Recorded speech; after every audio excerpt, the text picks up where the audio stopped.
Hello, welcome to Adline Payroll. For this session, I will be presenting to you our payroll. So we start with employee information.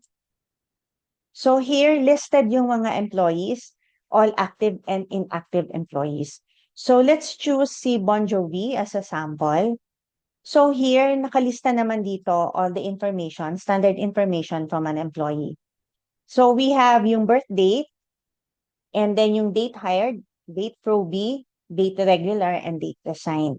We can also use the branch for saan, as a location or as a project. And we also have the department and the position.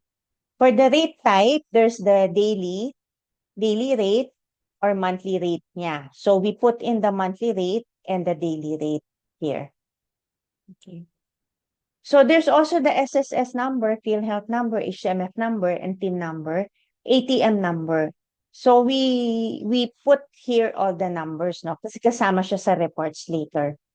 And then it's also important to have the account status, either active or inactive.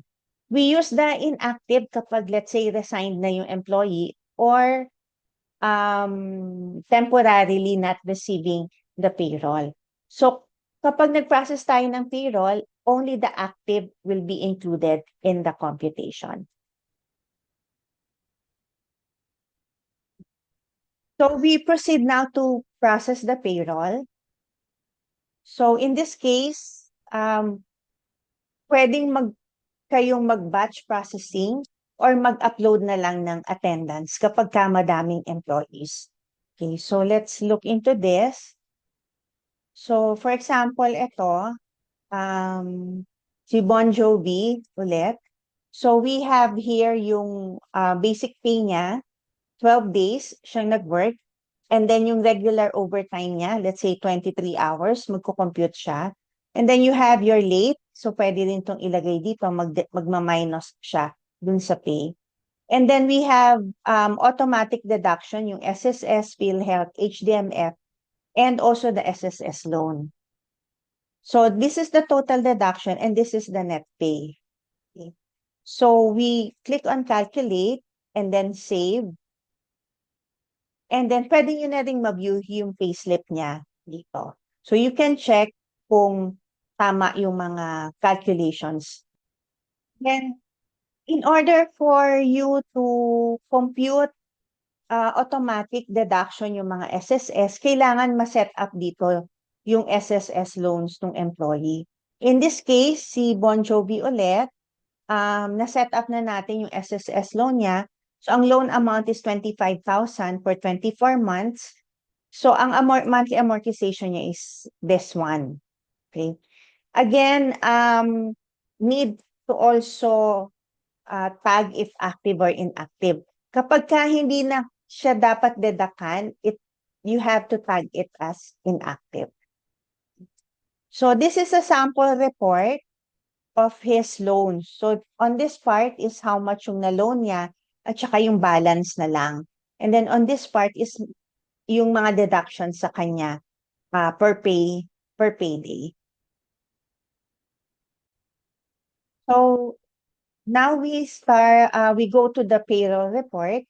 Under this, dito na lalabas, ma-generate lahat ng mga reports na kailangan natin. So, we select the group by branch and then we can click on the payslip para ma-review lahat ng pay ng mga tao. And then we also have the net pay. So, dito yung take-home pay ng mga empleyado, which is usually na dapat ma-send sa bangko.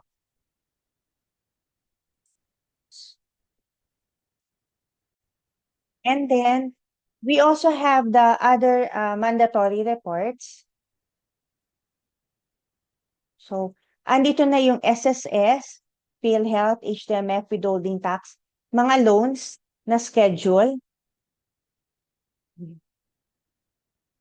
So, yan. So, ito na yung schedule for the month of August and then babayaran. Ito yung amount na babayaran sa SSS. Now, it's also important to put in yung mga SSS, PhilHealth, HDMF numbers per employee doon sa employee information para pag nag-generate ng report, andito na. And then, madali na tayo makapag-encode sa SSS portal. Okay. The other one, we have SSS loan. So lalabas din dito yung mga loans na dapat i-remit on behalf of the employees. Okay. Yeah.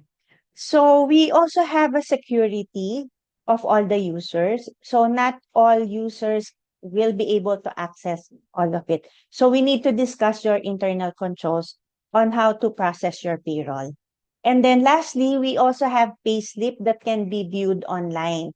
So we will give them the username and password para ma-access nila yung payslip nila online. That is an option lang naman. Okay. So thank you so much. That's our Adline payroll presentation. Let me know if you have any questions.